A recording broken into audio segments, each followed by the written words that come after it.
Donc mon invitation aujourd'hui, c'est vraiment d'aller dans l'optimisme et non pas le pessimisme ambiant qu'on nous vend. On nous vend de la peur, on nous sert plein de choses à la télé, à la radio. Donc éteignez tout ça et croyez en l'humain, parce que moi j'y crois. Le changement, il va se passer par nous, individuellement. J'y crois parce qu'il y a énormément de gens qui sont en démarche. Alors on ne nous en parle pas à la télé non plus, mais il y a des centaines, des dizaines, des milliers, des millions de gens qui sont en démarche. Donc on n'est pas tout seul. Donc le monde est en train de changer, il y a beaucoup de choses qui sont en crise dans tous les domaines. Ça réveille beaucoup de peur, je reçois beaucoup de gens qui sont en souffrance suite à ça.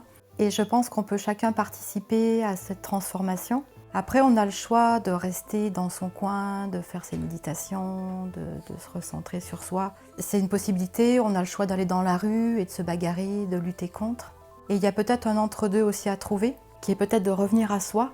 Tout ce qu'on voit à l'extérieur, c'est reflet de l'intérieur. Donc toutes les guerres, toutes les pollutions que je peux observer dans le monde et qui me mettent en stress, l'idée c'est de se dire qu'est-ce que j'ai à regarder en moi. Donc on est chacun en guerre contre soi, on est chacun en guerre contre le voisin, contre le conjoint, contre quelqu'un de plus ou moins proche. Donc observons nos guerres en nous, peut-être qu'on peut lâcher des choses, peut-être ça demande un travail. Au niveau de la pollution, c'est la même chose, il y a beaucoup de pollution à l'extérieur. Où sont mes pollutions intérieures? Mes pollutions de ce que je mange, qu'est-ce que je mets dans mon corps physique, mes pollutions dans mes pensées, quelles sont les pensées dites négatives ou en tout cas que j'entretiens qui ne sont pas bonnes pour moi ou pour les autres. Les émotions qui vont avec, il n'y a pas d'émotions négatives mais désagréables qui sont en résonance avec mes pensées. Chemin qui va passer par l'acceptation, c'est-à-dire accueillir ce qui est. Donc d'abord j'observe ce qui est en moi, d'abord j'accueille ce qui est en moi. C'est le pouvoir, les luttes de pouvoir, ou est-ce que j'essaie de prendre le pouvoir à l'extérieur? Donc être responsable, c'est prendre la responsabilité de ses pensées, de ses émotions, de ses actions. C'est-à-dire qu'on n'accuse plus personne ni le monde entier de ce qu'on vit. Et ça change tout aussi la face du monde.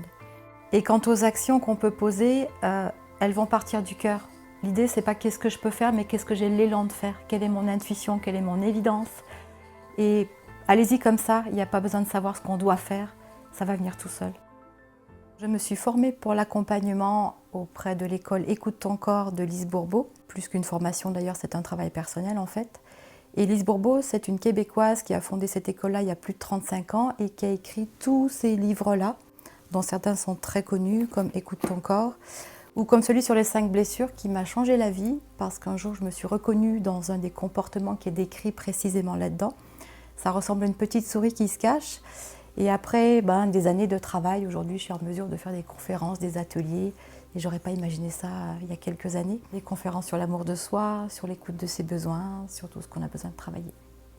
Donc un atelier, c'est un échange en petits groupes dans lequel j'amène de l'enseignement et puis il y a des partages entre les participants, des échanges avec moi pour qu'ensemble on avance un petit peu sur les problématiques qui peuvent toucher des thèmes du quotidien. J'accompagne en séance individuelle les personnes qui viennent à moi, que ce soit pour des problématiques personnelles, relationnelles, même dans le cadre du travail. Et on s'aperçoit au final que chaque fois derrière tout ça, il y a un grand manque d'amour de soi. Donc c'est vraiment là-dessus que j'essaie d'accompagner les personnes, dans l'amour d'eux-mêmes, dans l'amour d'elles-mêmes, parce que c'est ce qui manque le plus sur la Terre.